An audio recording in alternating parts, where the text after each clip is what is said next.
are just for you to enjoy. I realize that you probably have not eaten anything since breakfast, and you might be getting very hungry, and I don't want you to be without anything in front of you to eat prior to the entrees coming out, because the entrees are not going to come out right away. They will come out a little bit after we discuss theory.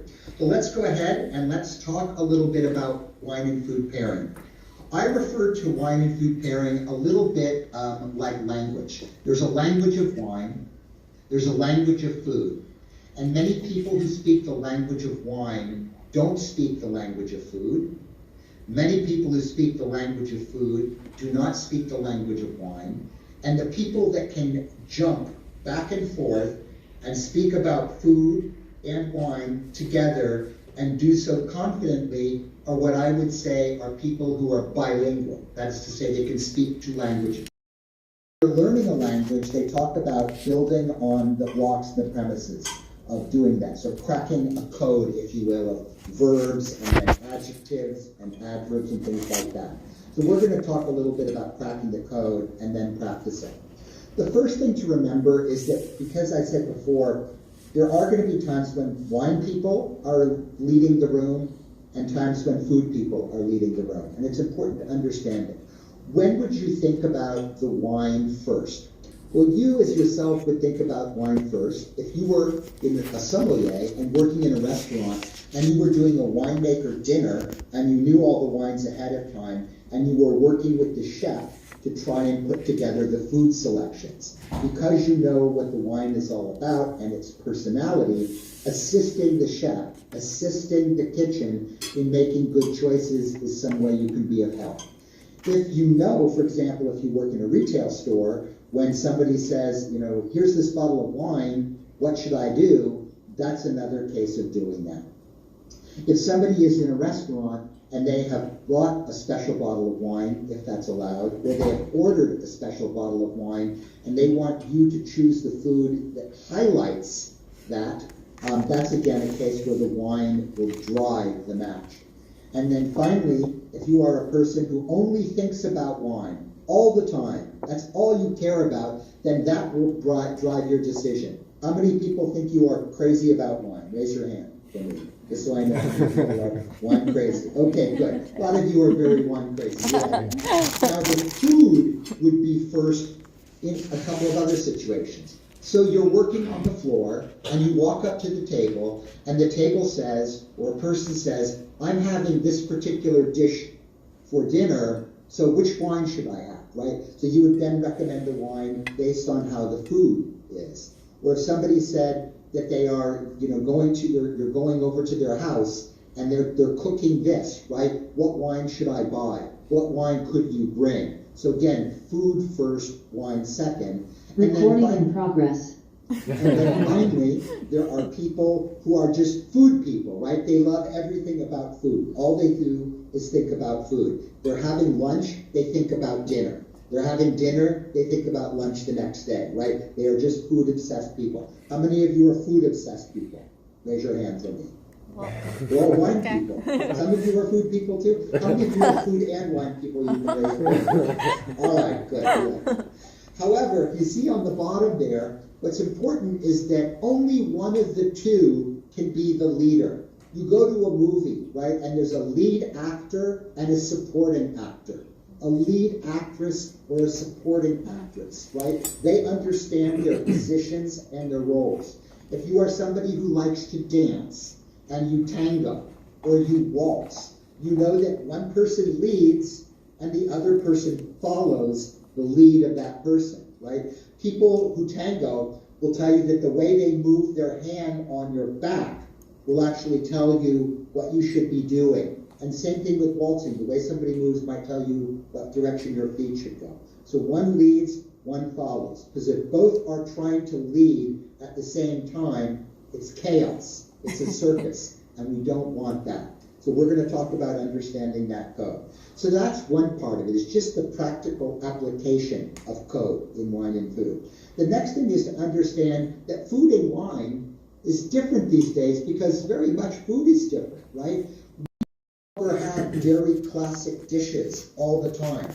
the world has become a much smaller place. I am in San Francisco, you are in Korea, and we're having a live conversation together, right? And there are times when cultures and timing can come together all the time. If you look at food today, there are a lot of foods that are the marriages of different culture, right? We call them the cuisine of conflation, because you have cultures that move together. You have Salvadorian ceviche, right, which is sort of a hybrid of sushi with ceviche and El Salvador.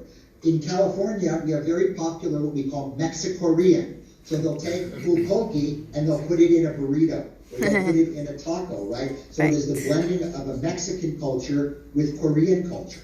You have Greek culture meets Mexican culture when they're doing hero mole tacos, or you have Italian food meets Jamaican food when you have rasta pasta, like jerk chicken with pasta together.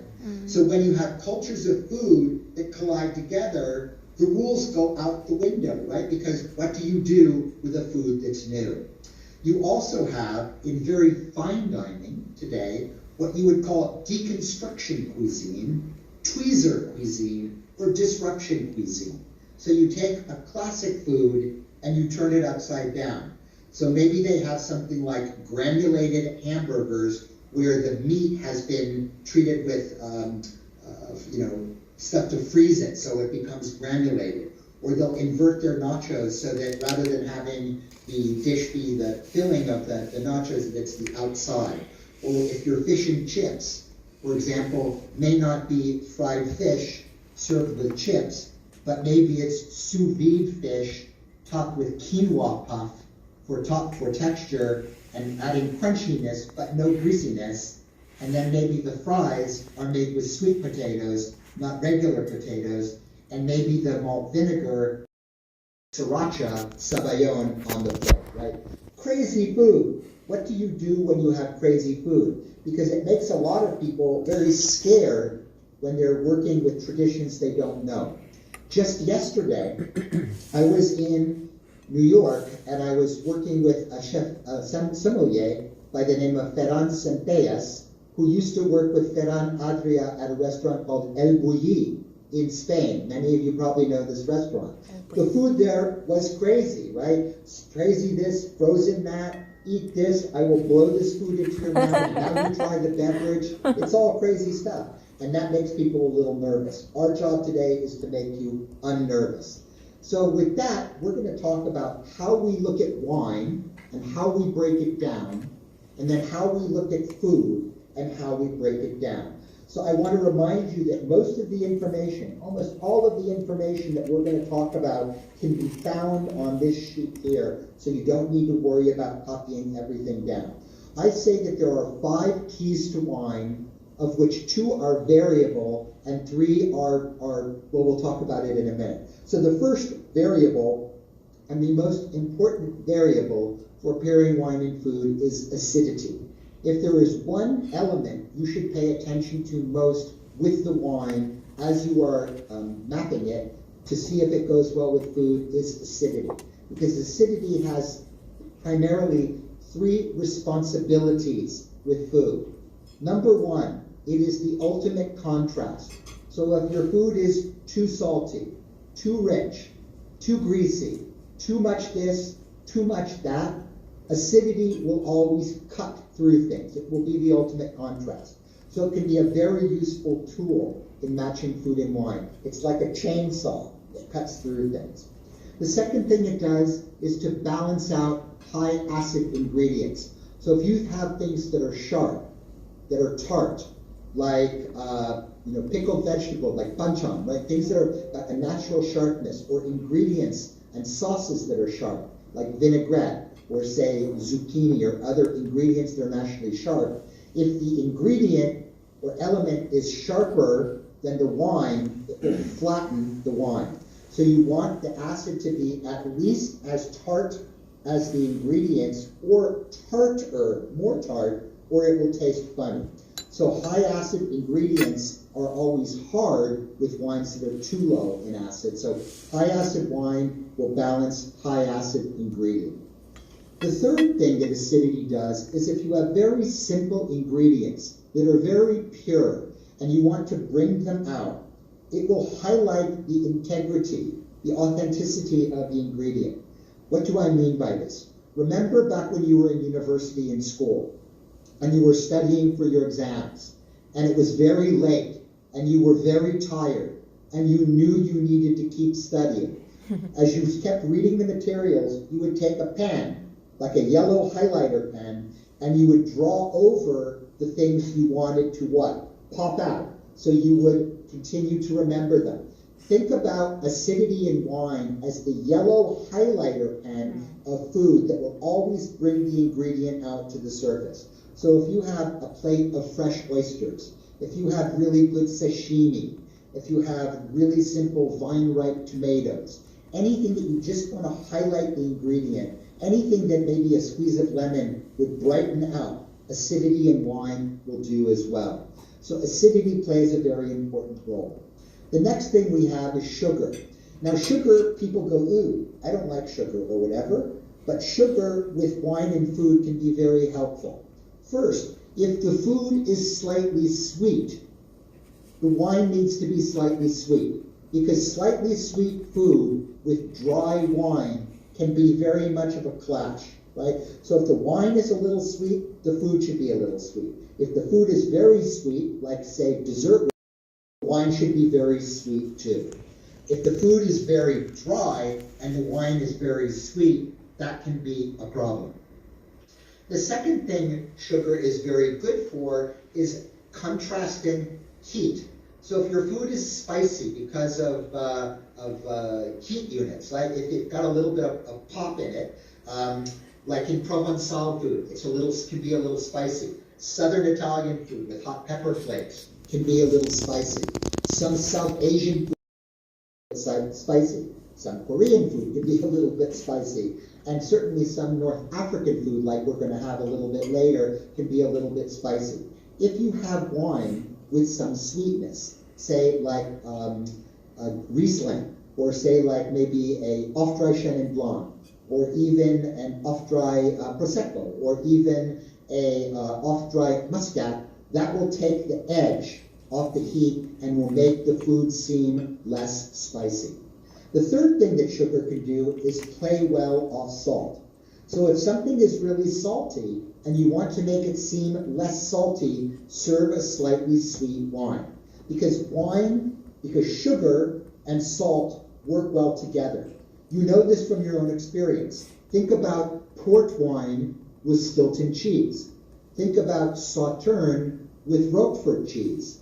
Think about a Snickers candy bar, right? Sweet and salt.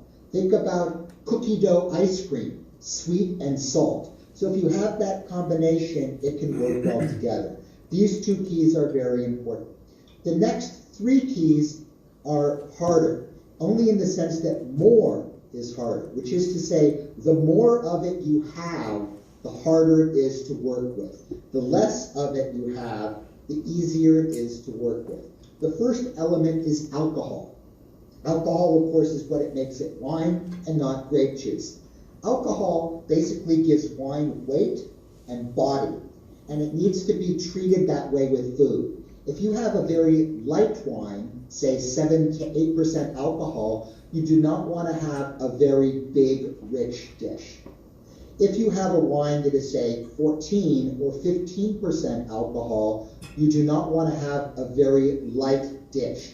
So the wines that tend to be the best with most flexible are those that are in the middle, right? If you serve a big wine, you need to think about recommending a fuller flavored dish, a fuller bodied dish. If you are working with a light wine, it needs to be a lighter bodied dish. So balance weight and body with weight and body. The second thing you need to think about with alcohol is very easily exaggerated. So pay attention to it. If you serve wine with food that is very salty or food that is very spicy, it will make the wine seem hotter, bigger, more alcoholic. It'll take your Pinot Grigio and make you think like you're shooting tequila. right? You do not want to make your light wine seem like tequila. So if the dish is very salty or very spicy, you are better off to recommend a lower alcohol wine because you know that the dish will make the wine seem more alcoholic. Does that make sense to you? Do you follow that? If you do, raise your hand. Good. Okay. Excellent. The next thing. So again, lower alcohol, easier to match. Higher alcohol, not to say impossible to match, just more difficult to match. The next thing we talked about is oak. Now, oak we know is very important in the personality of many styles of wine. It's hard to enjoy many Chardonnays or Burgundies without oak, or Cabernets without oak. But sometimes we don't need so much oak, right? Oak, I tell people, is a lot like judo. You cannot fight oak. Right? You do not want to make the wine taste oakier, and you cannot fight it. So if you know the level of oak you have, you need to bend with it, not push back against it. Okay? So if a dish is very oaky, if a wine is very oaky, you need to think about what can I do to match the oak, right? What are things you can do? Well, you can pick ingredients that are naturally oaky, like vanilla or nuts, or toast, or coconut, or different things that you would find in oak. Or you can use cooking treatments, which we'll talk about in a little bit, that give things a toasted character. Grilling, or pan-searing, which will give a character almost of bending barrels, if you will, over fire. So again, pay attention to the oak level, and then bend with it. If it's low, you don't have to be worried. But if a dish is very oaky, if a wine is very oaky, you need to bend with it. The best example of this I can give you is when La Castrat restaurant in Paris opened, and they put a dish on the menu called lobster with vanilla sauce. Now, why did they do that? Because the chef and I were talking, and he explained to me that he wanted to have a dish on the menu that he could recommend to go with all of the white burgundies that were fairly rich with oak flavor. So again, he made the kitchen flexible to accommodate that particular dish. He bent the kitchen to work with the wine. So, as I said before, it is best when you're picking wines or thinking about wines to work with smaller amounts, right? The less oak you have, or even unoaked wines, or older oak wines, or larger oak wines will be easier and more flexible than big oaky wines. It's okay? Yes. Then last but not least, we have tannin.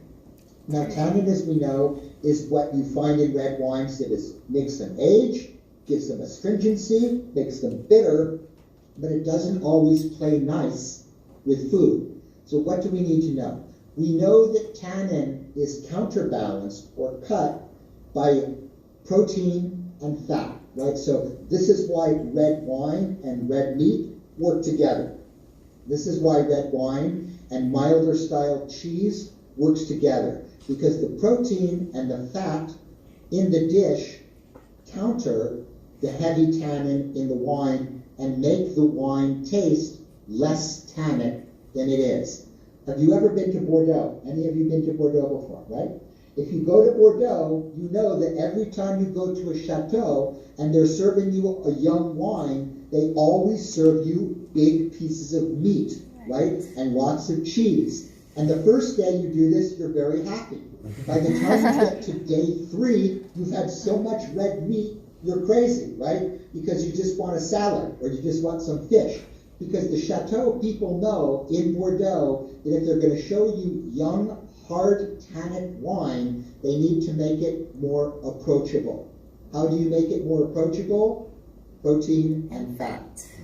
The second thing to think about when you're dealing with tannin is that tannin is variable. Not all tannins are the same. When we taste our 3 wines in a few minutes, we're going to notice 3 different types of tannin in the wine. Does the tannin in Beaujolais resemble the tannin of Nebbiolo? No, right? Does the tannin of Pinot Noir equal to the tannin of young Syrah? No. So realize that oftentimes you can make a match work simply by changing the variety of grape, because the variety of grape will often dictate the type of tannin that it has. Does this make sense to you? Yes? Yes. Okay, all right. Then the third thing to remember when working with tannin and working with red wine is that tannin over time gets soft, right? The tannins will form with the pigment, drop out as sediment in the wine. Your wine gets lighter in color and the softer. So if you want to serve a red wine, for example, with fish, which does not need tannin, and you want to serve you wanted to serve, say, I don't know, Cabernet or Merlot, if you pick an older one, an older vintage, the tannins will be what? Much softer. And I have had combinations of, say, 10-year-old Bordeaux with very soft tannins, or 10-year-old California Cabernet Sauvignon with soft tannins, 10-year-old Zinfandel with soft tannins that can work very well alongside traditional fish dishes. So think about those three things. So the key here is that with each of these three elements, alcohol, odor, tannin, to summarize, the more you have, the more inflexible your match. The less you have, the more flexible your match. And you know, for those of you who are sommelier, when people come to a restaurant, three people may have three different dishes, and they want you to pick one wine that goes with everything. So you need to work in the realm of which wines can be flexible against the greatest range of dishes. All right? The next thing we're going to talk about are the 3 keys to food. So those 5 keys are important when you're tasting the wine, when you're thinking about the wine, and when you know the wine and you're trying to work with the food. But many people will think food first and wine second. I want you to think about this. So if somebody says, this is the dish that I am having, what wine would you recommend? You need to work backwards and identify the priority of what's going on with the food. Priority number 1 is the ingredient, right? Now sometimes ingredients are very straightforward. If I order carpaccio, it's all about the carpaccio. If I order sashimi, it's about sashimi. If I order oysters, it's all about oysters. If I order something very simple, it's all about the ingredient, right? But ingredients are not all the same. If I say salmon, crudo, that is a very different thing than my saying green salad, right? Still all about the ingredients, but the ingredients are not the same. So always ask yourself, what is the primary ingredient or ingredients, and if that is the dominant element in the pairing of the dish. However, it's not going to be always the main thing. I always tell people, when I was writing my book, Perfect Pairings, I asked them the question, what is the question that drives you most crazy? I asked my friends who work in retail store, and they said, very simple, Evan. Customer comes in, and they say, I'm having chicken for dinner tonight, what wine should I have? And they would get crazy because they would know that just saying chicken is not enough information. What is chicken, right? Chicken is a big piece of cotton, right, like a Q-tip, shaped like a bird. Chicken has no flavor. Anything you do to chicken will add flavor. So if I tell you chicken, and you say, what are you doing? How are you cooking it? You're going to ask me, what is the method of preparation? First of all, never serve raw chicken, right? Not good for you. Chicken sushi, not good. Chicken carpaccio, not good.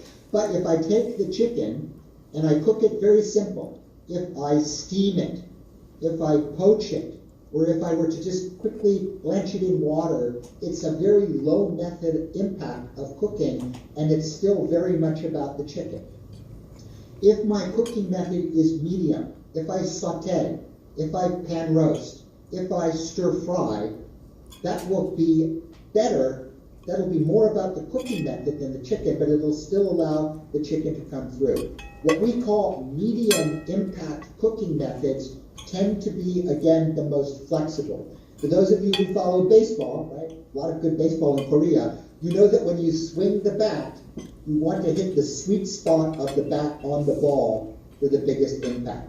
So you don't want to miss the ball low. You want to hit it perfectly, You don't want to swing too hard because sometimes you'll miss. High impact methods of cooking can sometimes be too strong.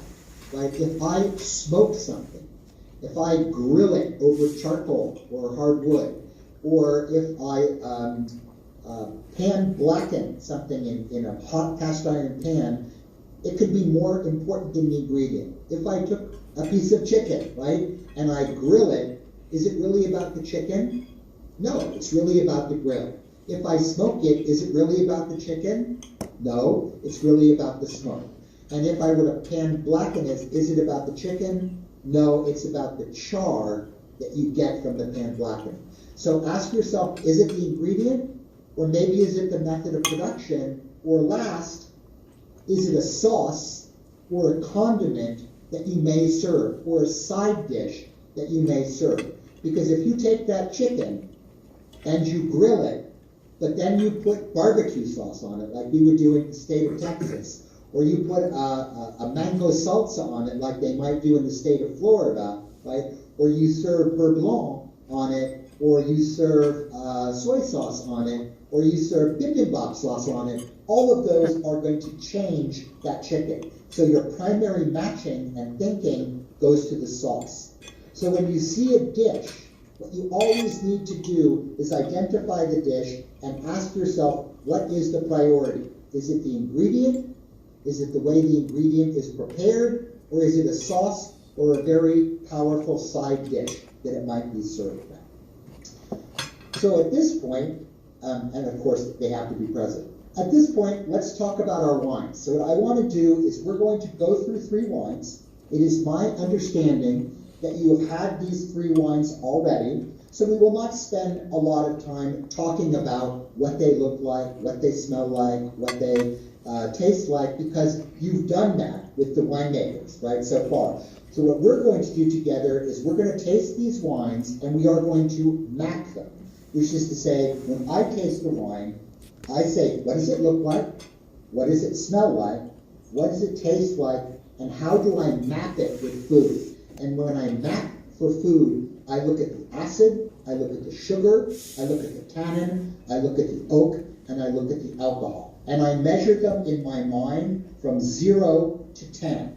0 being non-existent, 10 being way too much, 5 being perfectly balanced, and then ask myself, where on a scale of 1 to 10 do those elements go? Because even though we may taste differently, I taste strawberry, you taste raspberry.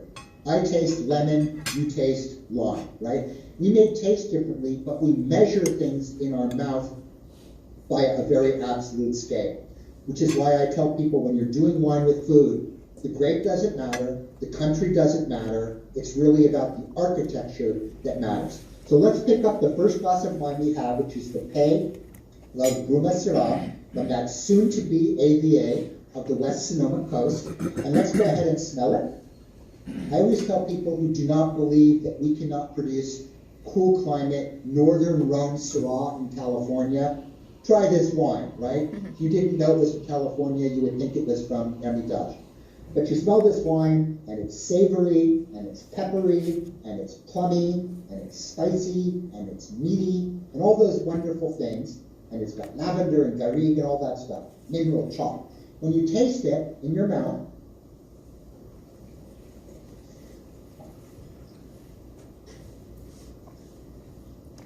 we measure acidity. I will help you through this first wine because you haven't done this with me before. This wine is pretty tart. The acid is high, right? So I would put this wine at probably about an 8, maybe even a 9, okay? The sugar level is 0. It's dry. The tannin level is also pretty high perception-wise because it is amplified by the acidity. So I would probably put the tannin here at around 8, maybe 8.5. Okay? 8.5. The oak is not really perceivable. The oak is there for texture, to round out the wine, but not for impact of flavor. So because of that, I would say that the oak is maybe 3 to 3.5, and the alcohol on it is medium. The wine is only 13% alcohol. So this wine, I would say, its DNA is high acid, dry wine, medium to medium plus tannin, moderate oak, medium oak to low oak, and medium alcohol. Each time you taste a wine, you need to get in the practice of mapping each wine, because that will help you understand how it works by thought. The elements that you will probably be thinking about as you are trying this wine with food are going to be the acid level and the tannin level, along with the individual flavors and personality. Okay? Delightful wine. Great example of West Noma Syrah. Let's pick up our second wine, and that would be from Lanquins. This is their delightful Nero d'Avola from the Red Tail Vineyard in the nested AVA of Jaunt in Lodi. And as we smell this wine, remind ourselves of it. We were just there a couple of hours ago. And this wine has a wonderful, again, slightly savory, slightly exotic nature, a little bit of tomato leaf and cherry tomato, some red plum, maybe a little curry masala, and some rusticness. There's a wonderful dried floral character to it, a lot of red flowers particularly, some dried mushrooms, a bit of porcini. Again, this comes from a slightly warmer climate, so we would expect that. And it spent very minimal time, or a year, but very neutral oak. As you taste the wine, let's map it.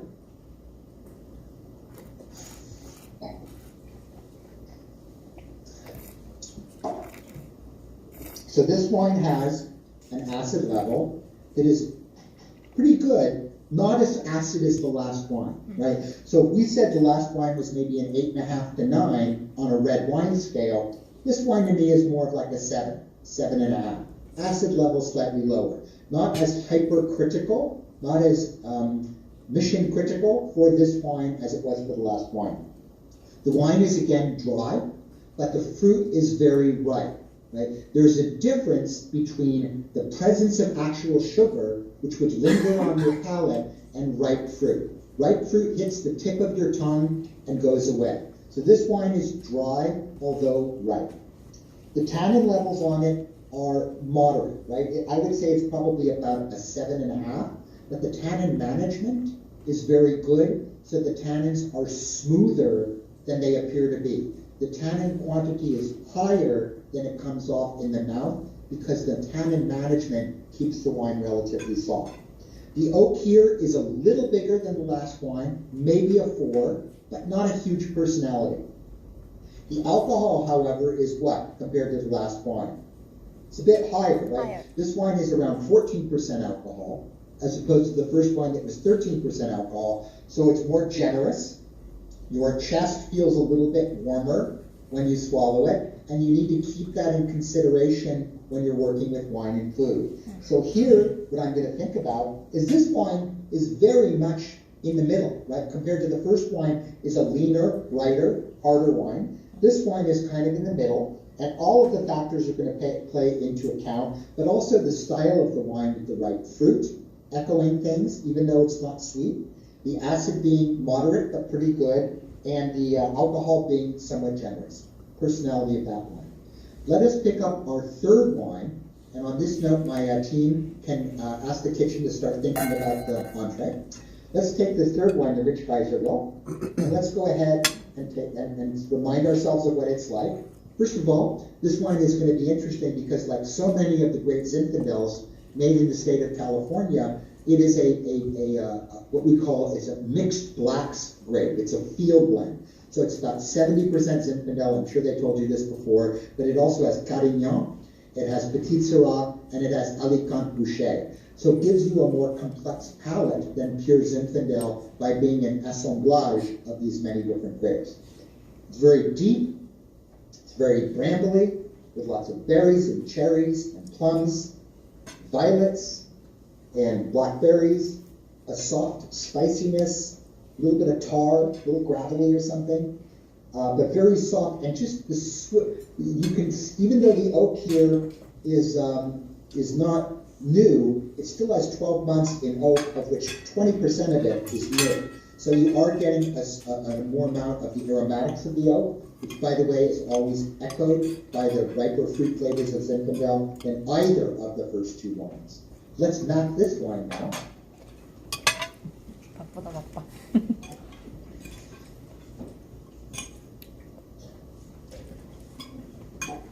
And what we find here is of the three wines, the acidity level is the lowest, right? So we went from high acid in the first wine, moderate plus acid in the second wine, to moderate acid, balanced acid in the third wine.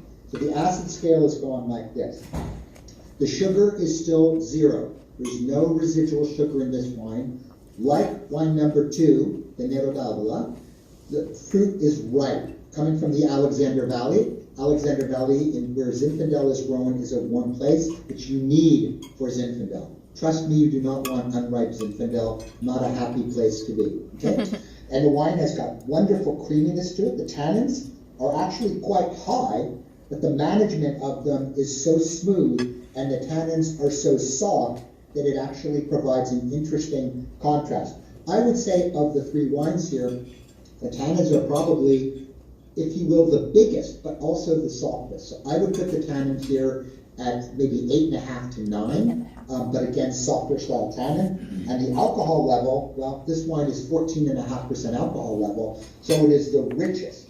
It is not unusual that as the acidity has gone this way, that the alcohol has gone that way.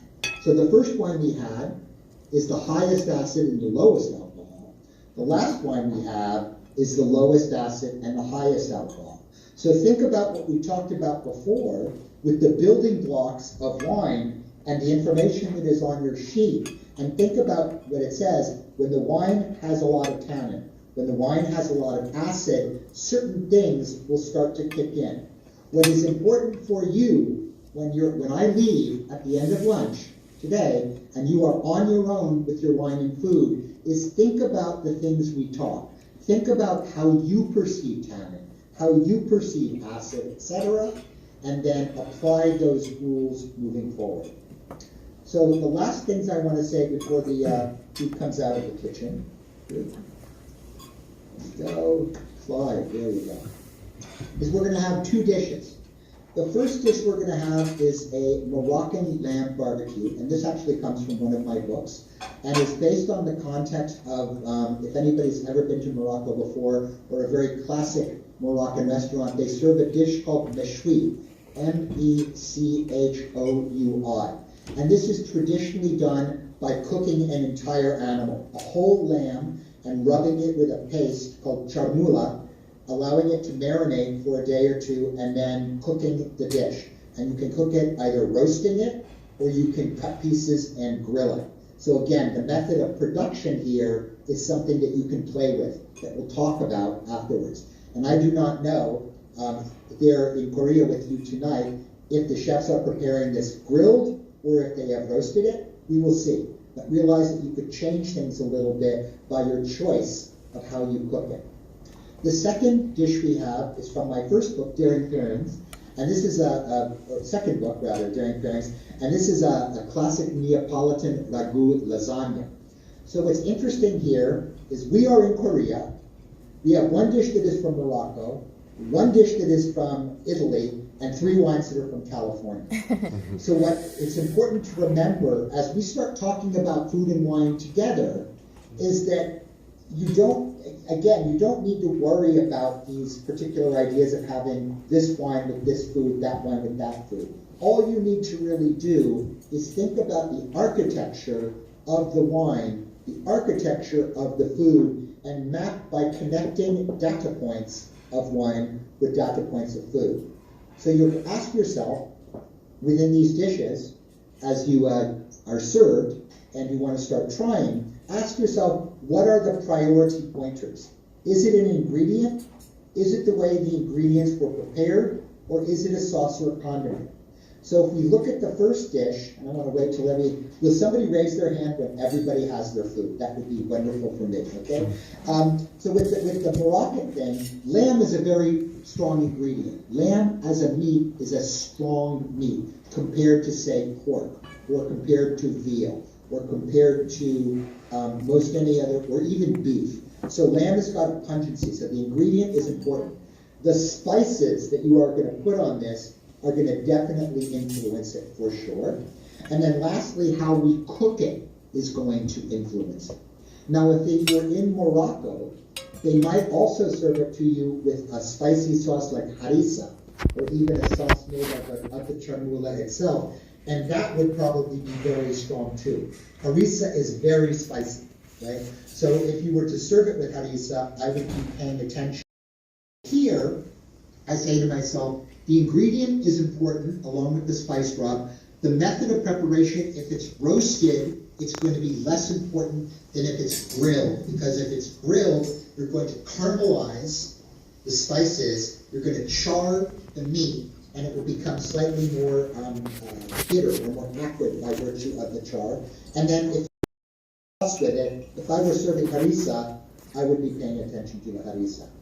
Then with the lasagna that you have, the lasagna itself is noodles, right, with meat in it, and two sauces. There's a bechamel, which is holding the dish together and adding a creaminess of texture, and then there's of course the tomato sauce, which is on top. Now, the ingredients here are pretty straightforward.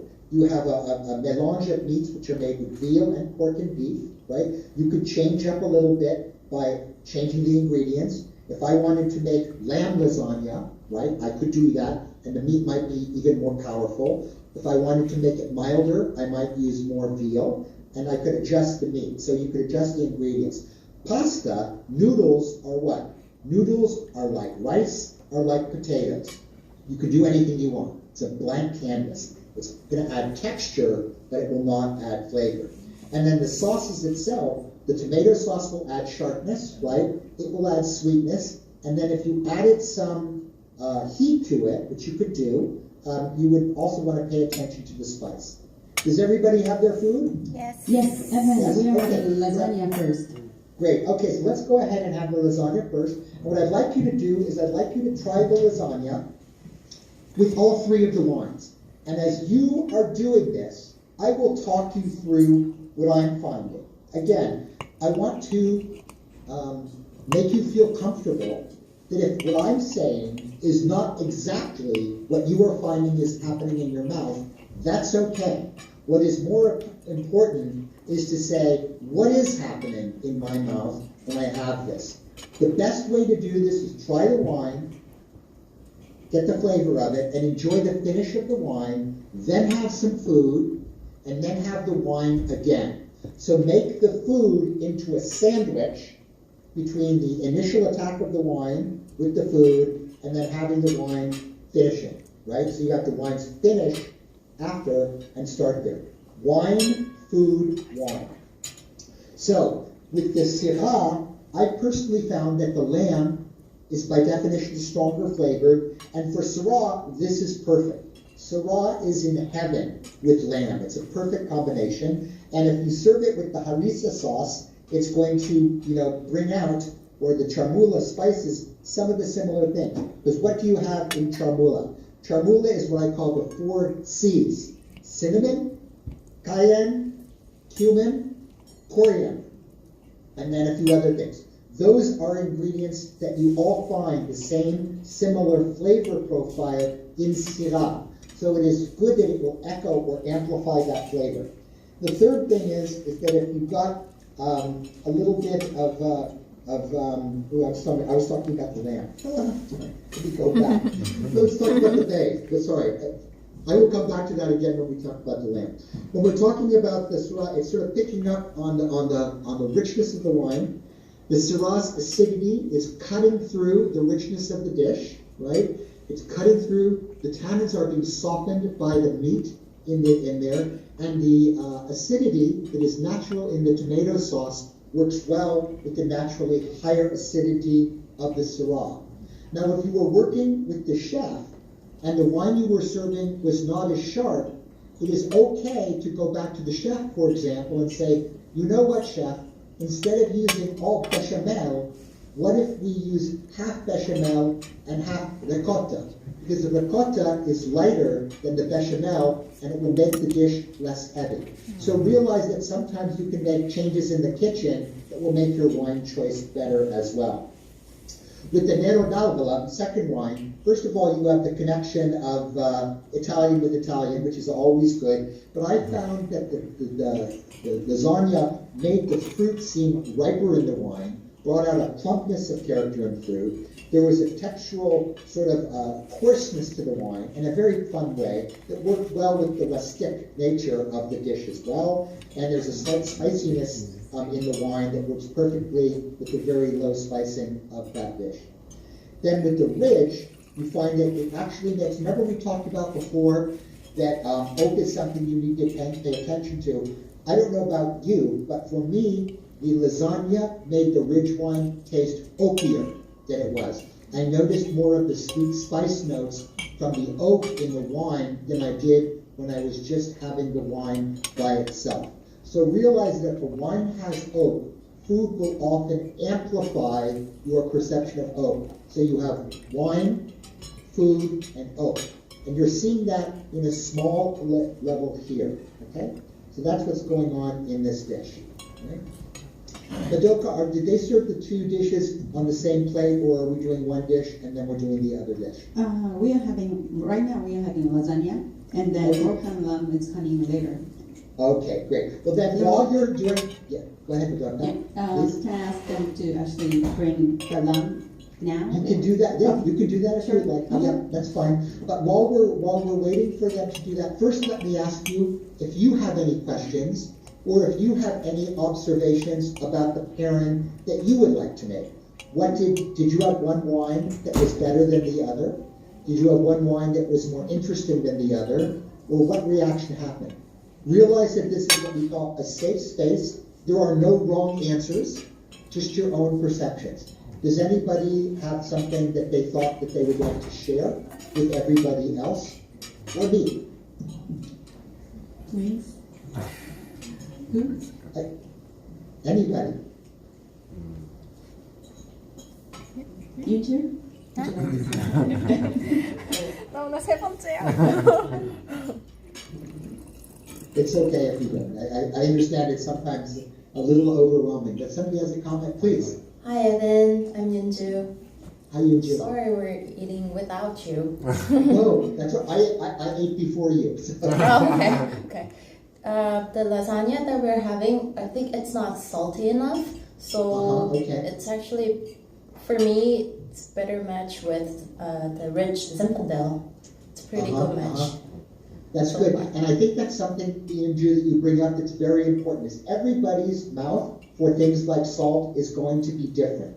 What I think is important, and maybe what they've done here, this is a wonderful motivation for talking, is I'm sure you all know people, I do, who the food comes out and they start putting salt on it before they taste the food. Right?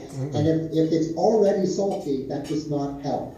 If something is not coming out, the two tricks that they use in the kitchen to make flavor come out are add salt, and if the salt doesn't work, add sugar. And sometimes they'll add a little bit of both. But if a dish does not seem like it is jumping out at you, first try a little bit of salt, and if that doesn't work, particularly in a sauce like the tomato sauce they would have, because tomatoes in the winter months don't have as much flavor, it would be okay to add a little bit of sugar to bring out the character there. But to your point, if there's not a lot of salt in the dish, then you will compensate that. And what you're seeing here, in fact, if you have salt on the table, maybe this is a good experiment. Take some salt, take a piece of your lasagna, try it with the ridge, and then put salt on it, and then try it again with the ridge. I think you will find that the rich Zinfandel seems a little bit hotter after you've adjusted the salt level. I should do that. That's a very good point you bring up. Thank you. Anybody else have an observation or a point they would like to share? That was a brilliant point. Anybody else? Yes, please. I just tasted these three wines with this lasagna. Well, on my palate, what I tasted is that the first one, Shira, and especially the second one, Nero d'Avola, works very well with this lasagna, because this lasagna has quite a lot of cheese inside, cream, and some meat, and the bright, juicy fruit of Nero d'Avola makes this lasagna much more tasty, and it makes the food is very bright. Right, the fruit, the ripeness of the fruit and the flavors, they echo each other well.